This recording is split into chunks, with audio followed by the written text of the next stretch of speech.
Greetings everyone, this is Collectibles Euphoria for the Part 2 video review of the Aladdin Deluxe doll gift set by the Disney Store.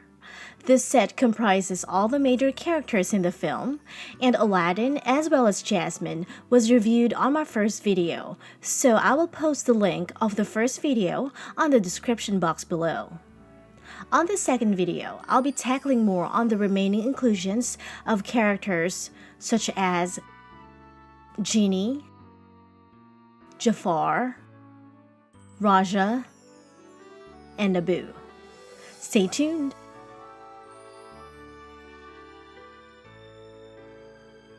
Starting off with the Genie of the Lamp, his character and overall physique makes a great representation of his animation counterpart. His flawless facade of bonhomie is written all over his face, and his appearance exuded good humor as depicted on his on-screen appearance. His face and body is made of plastic, while from waist below is made of plush and polyester, making him unsuitable for proper display standalone. The sculpted details on his head and face were almost all on point, from his pointy head, the strands of his black hair tied in a ponytail with a golden tie, raised eyebrows, big elongated eyes, pointed ears, the crooked tip of his nose pointing downwards, the wide smile on his face with his teeth and tongue showing, and his well-trimmed beard with a swirl that sticks out at the chin. I said almost, since as a purist, I can't help but notice small details such as his gold earring should only be seen on his right ear and not having both of them on each ears. And they painted a solid light brown instead of a slight pinkish blush on his cheeks. Other than that, he looks exactly like the Genie of the Lamp. Genie's predominant skin tone is blue, and he is barrel-chested with 3 fingers and a thumb, though his thumb is not visible here since he had his arms crossed on his chest. He wears golden cuffs in the film as a symbol of being a prisoner of the lamp, though one golden cuff is only visible here from the way his arms are sculpted. For the most part of the movie, Genie is seen mostly lower half as smoke, with of course some instances showing his legs.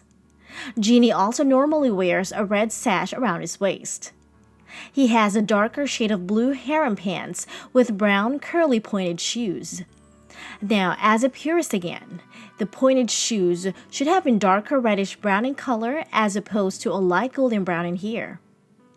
The position of his feet were also made slightly curved to the left, either to accommodate him inside the box since he has elongated feet, or he was just given some slight dynamics for variety. Though I think the former would probably explain why his feet are twisted to the left. For the most part, this Genie stayed true to his original character design, and as a fan of the Genie, I really adore this doll inclusion on this set. Now for the wicked royal vizier. Jafar's evil and sinister appearance is perfectly captured and could probably compete as one of the best sculpted male doll ever created by Disney. Every angle and aspect of his face is so accurate down to a T, despite of him being referred by Genie as a tall, dark, sinister, ugly man. Jafar's facial features that are exemplary includes his high-arched, thick eyebrows, eyes that are slanted upwards, deep-set baggy eyes with droopy eyelids, black eyeliner slanted upwards, crooked nose pointing downwards, bony cheeks, elongated jawline, pointy chin, faint mustache, and twisted black goatee. Jafar is also completely bald, as seen in the movie when he removed his beggar disguise, although it was never made clear whether he was naturally bald or just pretended to be bald as part of his disguise. Irregardless to say whether he has his tresses or not, this version of this doll is bald with a horizontal line of hair on the back of his head. Having perfect facial detailing ends here though, since I can go on and on to point out discrepancies in terms of his outfit, though I'll try not to be nitpicky here since this is a classic doll and not a limited edition doll, which of course has more intricate details on it. As part of his attire, he sports a distinctive black headdress appearing to be a type of mitre, with a thin, golden yellow pattern lining from the middle of the headdress, curving up and outwards.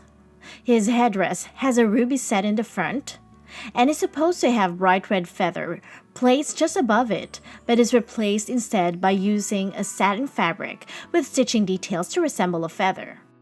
It is also attached to his head using tagging barbs on each side of his temple, so you can opt to cut it off if you want to fully remove his headdress.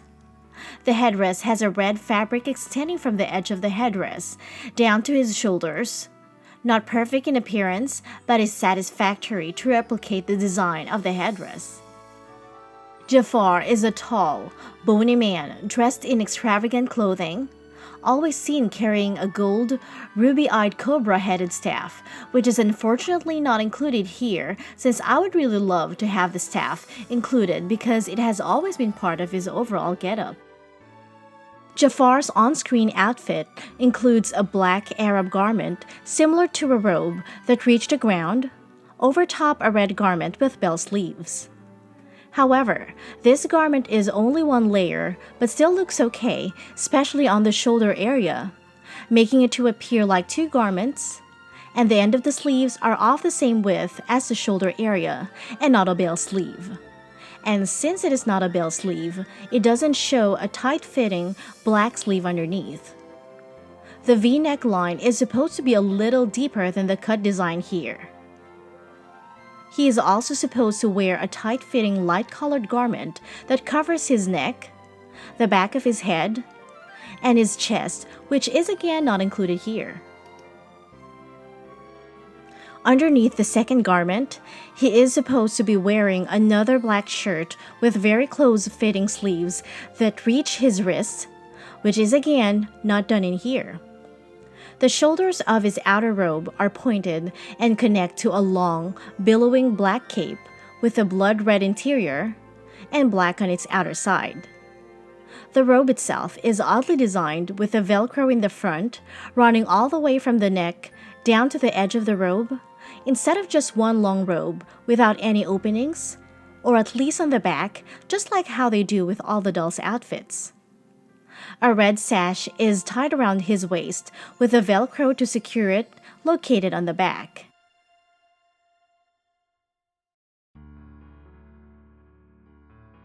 His shoes are supposed to be brown and the tips curl inward. However, he was given an ankle boots instead, which is a missed opportunity again in here to replicate a close to accurate on-screen appearance.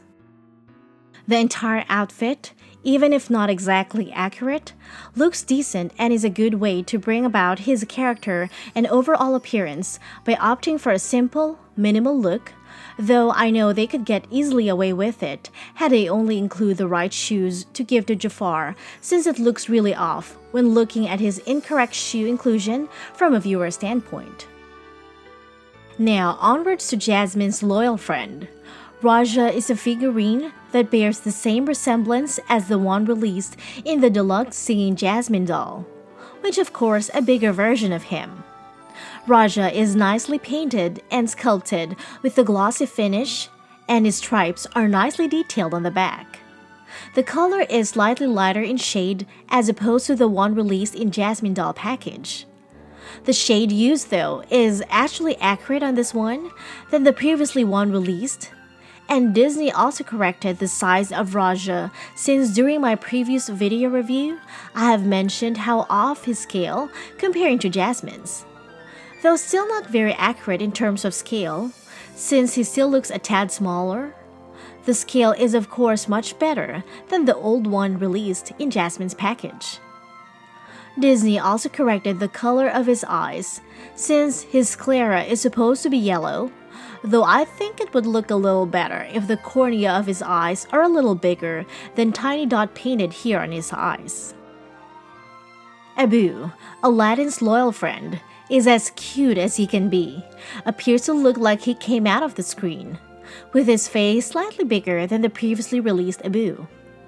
His stance is exactly the same with the previous one, and all the paint apps and details on his little fez hat and his vest are accurate, keeping it simple but has a nice sheen to it.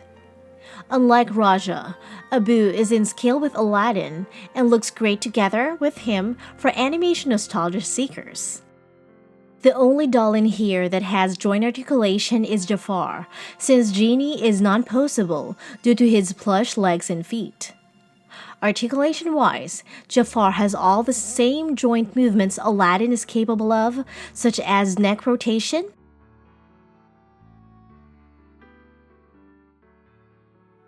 shoulder articulation is limited due to his clothing, but he is able to rotate his entire arm at 360 degrees. Can raise shoulders sideways up to 90 degrees. He can also bend his elbow at 90 degrees. Hip movements allow movements forward and backwards, side to side, and he also has rubber click knees, extremely limiting movements. This deluxe doll gift set of Aladdin is a must-buy for all Aladdin fans and Disney enthusiasts out there who are seeking to have the complete characters of this classic animation film. However, if you already own individual dolls of the included characters, I would say there really isn't any big need to have this set, since there are really no major upgrades for Genie and Jafar unless you wanted an upgraded version of Jasmine and Aladdin, as well as having Rajah in your collection. Also, if you don't own any of the outfits included in this package and wanted to have the mannequin stand included, then this set will be pretty useful to complete your collection. Just be aware though that it is still not an ultimate complete set of characters as it lacks the magic carpet, and also would really be good if Iago, Jafar's loyal companion, was also included in here, though I understand why you can't fit everything in here in this set. It's just wishful thinking for a fan like me, wanting to have the other important characters in this film. Another accessory that would have helped complete the set is the Genie's lamp, which is sad to say not included in this set unless you buy Jasmine's deluxe doll singing version. Now, I am more than ever excited for the announcement of the new limited edition 17-inch dolls of Aladdin, Jasmine, and Jafar to be released as part of the movie's Diamond Celebration coming out this October. So those dolls will definitely be on my future doll reviews once it comes out. And if I will be lucky enough to snag Aladdin and Jafar as well, since I already secure a pre-order for Jasmine. So keep an eye on my next video updates for Disney fans out there. Have a magical day ahead. Bye!